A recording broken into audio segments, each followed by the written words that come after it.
Hola amigos, bárbaros y bárbaras, bienvenidos una vez más a The Barbarian Thumb, tu canal en español de juegos print and play y mazmorreo en solitario.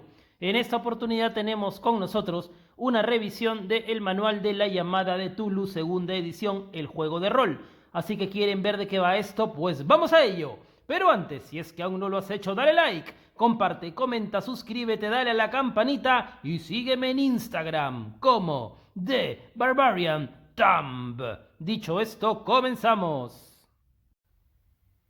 Acá tenemos el manual de la segunda edición de la llamada de Tulu. Yo lo debo haber comprado hace aproximadamente unos 22 años. En esta época yo no era tan aficionado, tan entusiasta con los juegos de rol, pero sí con los libros de Lovecraft. De hecho, yo coleccionaba cualquier cosa que salga al mercado de Lovecraft y me pareció interesante porque esto yo lo utilizaba como una especie de enciclopedia, porque como vamos a ver acá hay mucha información sobre el mundo de Lovecraft. Ojo, acá yo siempre dejo la aclaración. Muchos ahora el canon de cómo llamar a este personaje es Cthulhu o Cthulhu. Yo por inercia yo lo llamo Tulu, y de por sí eso también es parte de la gracia de todo este universo, donde no hay una forma correcta de mencionar el nombre. Básicamente lo que hacemos nosotros es una adaptación de un nombre y nuestros órganos vocales tratan de ser lo más parecido al nombre de este personaje. Y en los libros se les da muchos, no puede ser Cthulhu, Cthulhu, Tulu, Lulu y más. No hay una forma correcta de decir el nombre de esta entidad cósmica. Este manual viene por obra y gracia de Sandy Petersen y Lynn Willis, y esta edición es de Chaosium Inc. y de la Factoría de Ideas. Así que vamos a revisar qué es lo que viene en este manual de la segunda edición. A mí me gusta bastante porque tiene mucha información sobre el mundo de Lovecraft. Así que bueno, acá tenemos nuestra tabla de contenidos. Para empezar, este manual arranca con el cuento La llamada de Tulu. Ya lo he leído varias veces en diferentes ediciones, pero creo que tal vez es el cuento que te puede poner más en contexto con el universo de Lovecraft. Y por supuesto ahí los personajes tienen un encuentro fatal con este personaje llamado Tulu. Así que esto ocupa más o menos unas 10 páginas, pero con letras pequeñitas. Y acá tenemos todo este cuento llamado La llamada de Tulu, que por supuesto le da el nombre también al juego de rol. Seguimos con el sistema de juego o el sistema de reglas. Tenemos también una introducción donde se nos habla un poco del fundamento del juego. Acá en este juego es un poco diferente, o bastante diferente más bien, a juegos como por ejemplo Dungeons and Dragons, donde nuestro personaje va avanzando y se va haciendo más poderoso. En este juego simplemente nuestro personaje, las habilidades que tenga las puede ir mejorando, pero poco a poco, mientras va descubriendo más este mundo de seres arcanos, nuestro personaje va perdiendo poco a poco la cordura y finalmente nuestro personaje termina o en un manicomio o termina por supuesto muerto. Es decir, no es un juego en el cual nuestro personaje podamos evolucionarlo mucho, sino siempre el destino va a ser trágico. Ahora bien, el kit del juego es la investigación.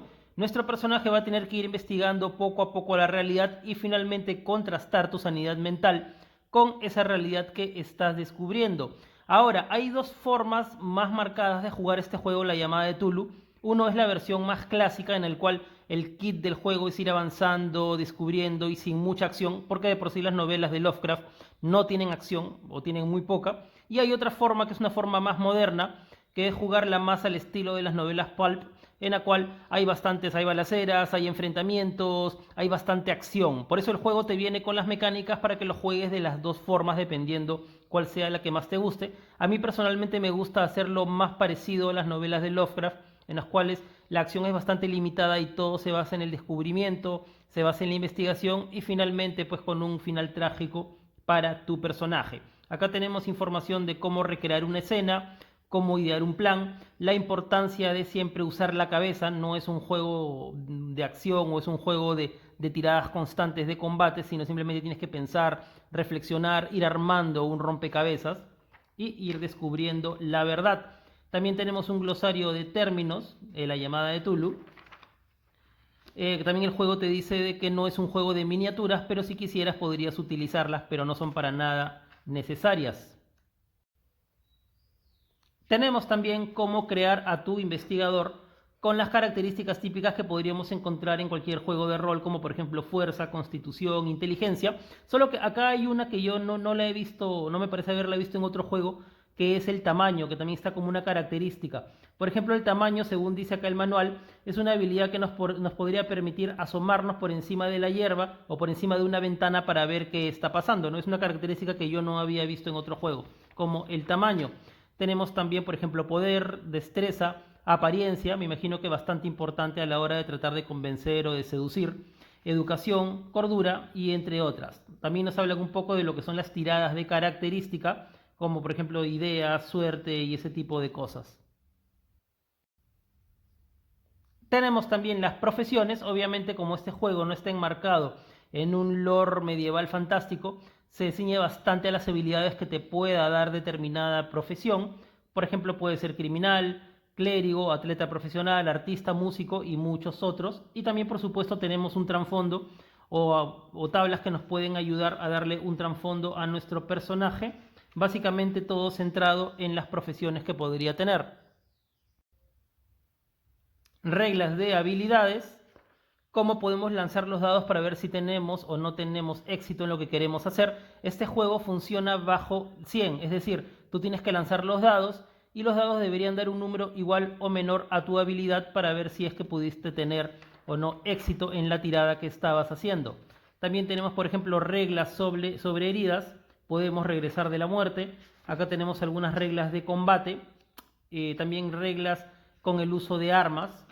Y tenemos una tabla bastante interesante de armas, en los cuales son armas de varias épocas, porque la llamada de Tulu lo puedes jugar en la época que tú quieras. Acá tenemos una lista bastante amplia, dividido en subgrupos, como por ejemplo fusiles, escopetas, armas cortas y así. Bueno, fusiles de asalto. Tenemos también las habilidades bien definidas, como por ejemplo utilización de ametralladora, antropología, qué tan exitoso, qué tan hábil eres usando armas cortas, arqueología, que es bastante importante en este juego, buscar libros también, que es una habilidad sumamente importante, porque el juego gira más en torno a la investigación, pero si estás jugando en grupo nunca va de más tener un personaje que tal vez no sea tan inteligente o tan ducho, pero sea una persona fuerte o hábil en el uso de las armas.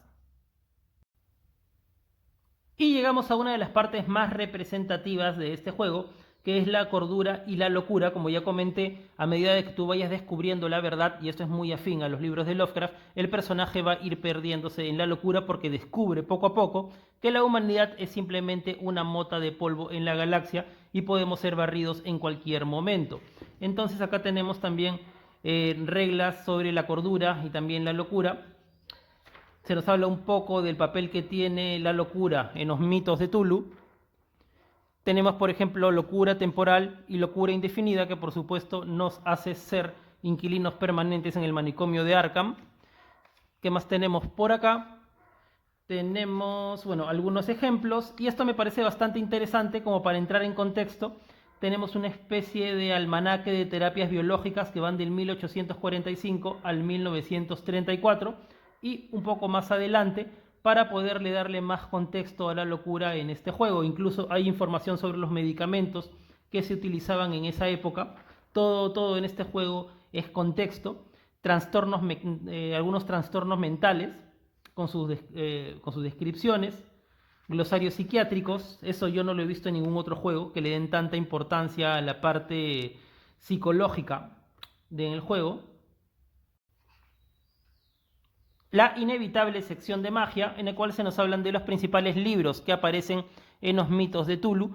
Muchos de ellos son creados por Lovecraft y también por los amigos de él que hicieron o formaron parte de este círculo literario, pero algunos libros son de autores mucho antes de Lovecraft, y Lovecraft pues se inspiró bastante en ellos, como por ejemplo El Rey en Amarillo de Chambers. Tenemos también, bueno, oráculos de ocultismo. Acá tenemos, por ejemplo, algunos libros, por ejemplo el Liber y Voynich, el Libre de Avignon, el libro de Avon y más. Tenemos una segunda parte de libros conocidos en este círculo literario. Habilidades o tablas del uso de la magia. Tenemos también, por supuesto, ejemplos. Y acá tenemos ya una información más detallada de los mitos de Tulu, que es como si es que hiciéramos, por ejemplo, pues una especie de almanaque cósmico, ¿no? Pasado pues en millones y millones de años, para ver cómo ha ido avanzando, y esto se recopila de varios cuentos diferentes que se ha tratado pues de hacer una especie de esquema. Esta especie de almanaque cósmico, a ver si nos vamos con los inicios, empezaría con 1.8 billones antes de Cristo en la Tierra, en la prehistoria, y culmina con la República Romana. Y por supuesto no podríamos estar hablando de un manual de la llamada de Tulu si es que no hay un capítulo solo para el Necronomicon, o este libro de saber cósmico que siempre trae la desgracia al revisarlo. Acá tenemos una información más detallada del Necronomicon, es un libro ficticio, pero incluso se extendió hace mucho tiempo la leyenda negra de que era un libro real, y eso me parece bastante interesante porque uno mismo hace conjeturas, ahí se generan discusiones, pero bueno, acá tenemos la información de el Necronomicon. También tenemos una información ya más detallada sobre el autor, sobre Howard Phillips Lovecraft, qué cosas lo motivaban, más o menos qué forma de pensar tenía, sus influencias literarias. Acá tenemos esta parte, sí es bastante extensa, y a mí me gustan bastante también los gráficos que acompañan al libro. Tenemos más información. Tenemos también, bueno, información también de alguna de las razas que vamos a encontrar acá en el juego. Y acá nos vamos ya a una explicación sobre las tierras del sueño. En alguno de los relatos de Lovecraft se nos presenta un mundo de ensoñaciones o un mundo de sueños en los cuales los personajes se encuentran con algunas deidades o algunas entidades que no necesariamente son perniciosas para la humanidad, como por ejemplo Nodens, que es una entidad que podríamos decir que es benévola, solo que esos cuentos son muy pocos comparados con los juegos que ya son más netamente de horror cósmico. Ahora su uso me parece a mí bastante opcional, porque yo creo que parte de la gracia del universo de Lovecraft es nosotros tener el conocimiento de que somos simplemente una mota de polvo en el universo, y que si es que va a haber algún problema o finalmente estas entidades primigenias han decidido que es hora de borrar a la Tierra del faz del cosmos, no me parece, o sea, me parecería anticlimático de que pues se considere que hayan entidades benévolas que nos puedan ayudar, ¿no? Eso yo lo veo como muy opcional.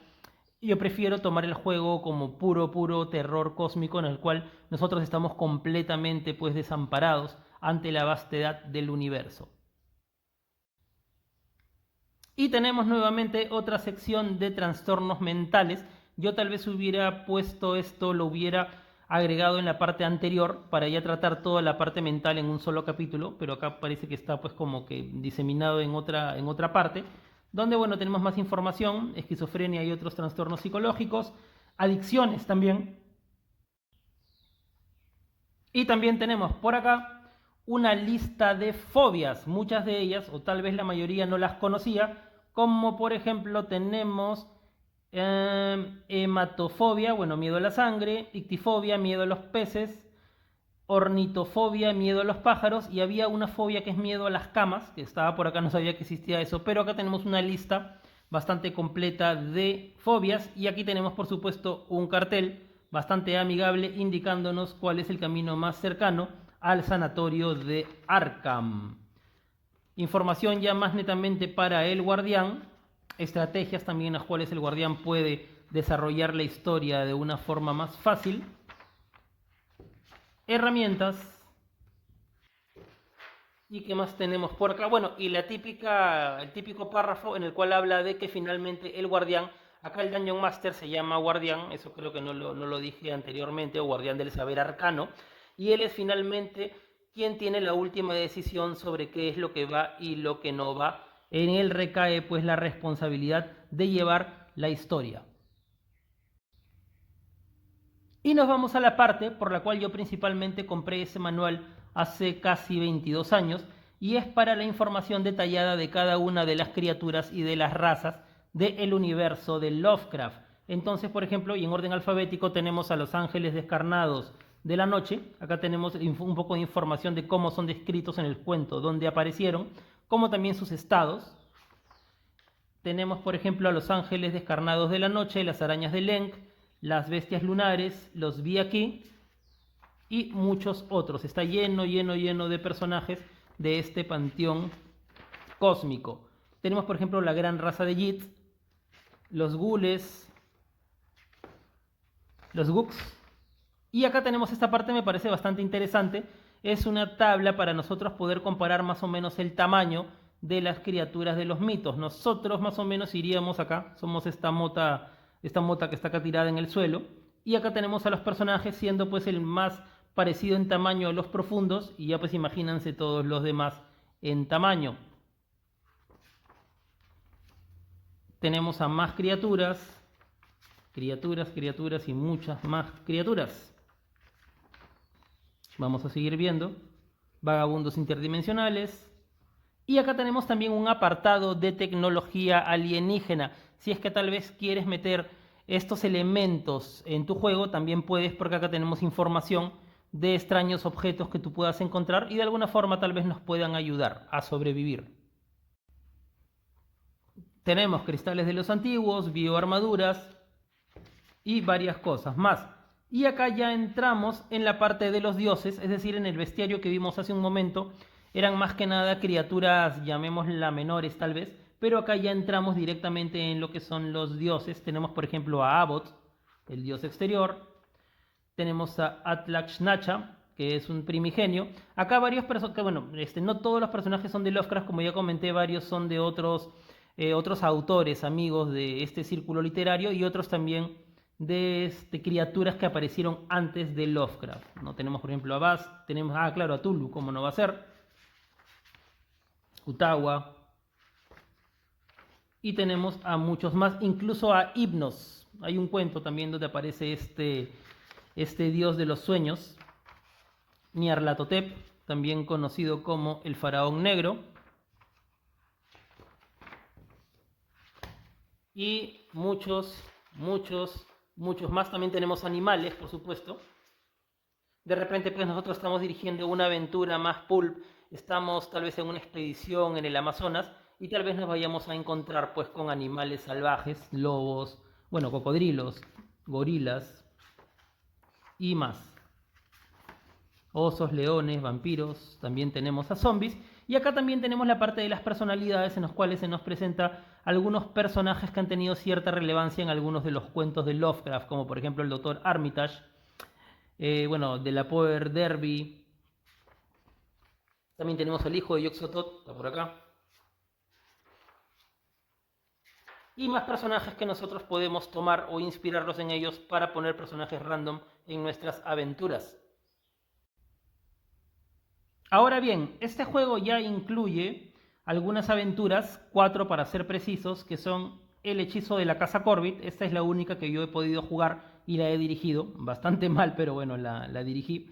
Al margen de las tinieblas, El loco Jennings y El baile del muerto. Si es que no te quieres complicar, ya tenemos pues acá aventuras listas para que puedas dirigir a un grupo, y vienen también con bastantes gráficos, con bastante información gráfica. Acá tenemos por ejemplo un croquis de la casa Corvid. ¿Qué más tenemos? Bueno, tenemos también las conclusiones. En el margen de las tinieblas también tenemos notas periodísticas como si fueran hechos en la época, que también le da bastante contexto. Incluso si quieres, puedes de repente imprimir esto y puedes repartirle también a los jugadores en el momento de que ellos encuentren como que esa nota periodística. Y así tenemos las aventuras, bastante interesantes también. ¿Qué más tenemos por acá? Y también tenemos ya utilidades, que son elementos que tú puedes utilizar y te pueden servir de apoyo en tu juego. Este me gusta bastante, que es un mapa de Arkham, donde acá también se enmarcan algunos de los principales eventos de los libros de Lovecraft señalados en el mapa. Por ejemplo, acá tenemos a las letras y acá tenemos como una especie de zoom de lo que hay, ¿no? Por ejemplo, acá tenemos estas informaciones. También tenemos cronologías de acontecimientos.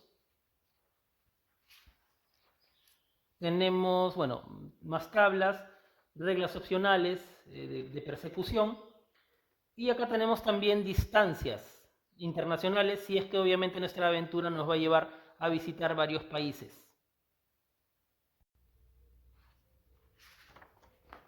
Esta es una parte que me gusta bastante, y es equipos que tú puedes comprar, tanto equipos como servicios que puedas comprar en diferentes épocas. Generalmente las aventuras de Lovecraft suelen ser enmarcadas en la época victoriana. Acá tenemos todos los precios de los servicios, lo que podemos comprar, la alimentación, herramientas, municiones.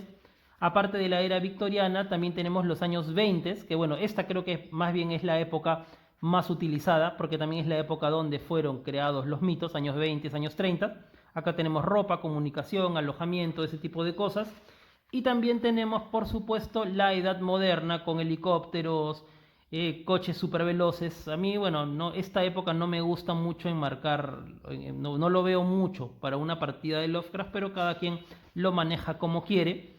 Pero, por ejemplo, tú podrías adaptarlo en la parte o en la época que tú quisieras. Yo estaba previendo una aventura que estaba más bien dirigida en la época del Imperio Romano, en la cual unos procuradores estaban visitando unas colonias porque no habían tenido ninguna sorpresa de los emisarios que habían enviado, solo para descubrir que hay un extraño culto ahí. Y bueno, lo demás es lo que va a ir apareciendo. Pero tú puedes enmarcarlo, si quieres también puede ser una aventura espacial, si tú quisieras. La cosa es simplemente ser lo suficientemente flexible para adaptar estas reglas.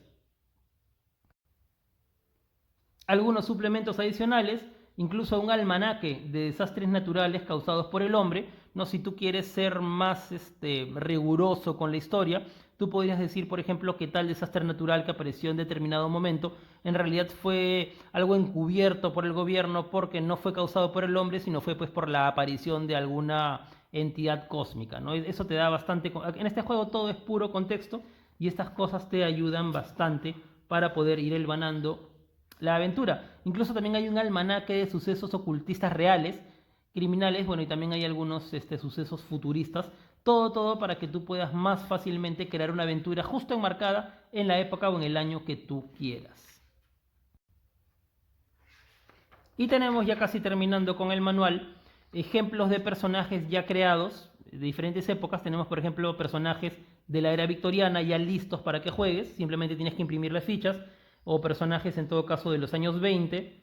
O personas también de la actualidad. Y por supuesto tenemos las fichas que tú puedes fotocopiarlas para crear a tu personaje. Tenemos fichas también de años de la época victoriana, de los años 20 y de la época actual. Y tenemos también nuestro índice. Y eso sería el manual de la llamada de Tulu, o la llamada de Cthulhu, o la llamada de Cthulhu, o como tú lo quieras llamar. Y ahora tal vez estén preguntando por qué estoy hablando de este manual, porque no es un juego diseñado para el uso en solitario, ni tampoco es un print and play. Pues resulta que hace poco salió un fascículo o una publicación llamada The Handbook Investigators, o The Investigators Handbook, perdón, que este suplemento nos permite o tiene diferentes tablas que nos va a permitir jugar este juego en solitario. Yo personalmente ya me he hecho con el archivo, quiero tener un tiempo para poder revisarlo y aceptar por supuesto el reto de jugar la llamada de Tulu en solitario, y por supuesto también quiero hacerle un programa a eso. Y el reto me parece que está en el cual este es un juego que no es para nada amigable, creo, para el uso en solitario, pero vamos a ver qué tan efectivo es este manual para ver cómo podemos crear una historia netamente de investigación. Así que eso me queda como tarea para poderles presentar. Y eso sería todo en esta oportunidad. Si les gustó el video, no se olviden de darle like, compartir, darle a la campanita y todas esas cosas que a los creadores de contenido nos sirven un montón. Y además, por supuesto, porque no quiero que se pierdan absolutamente de nada. Así que dicho esto, les digo lo que siempre les digo. Nos vemos en la siguiente mazmorra. Hasta la vista, bárbaros.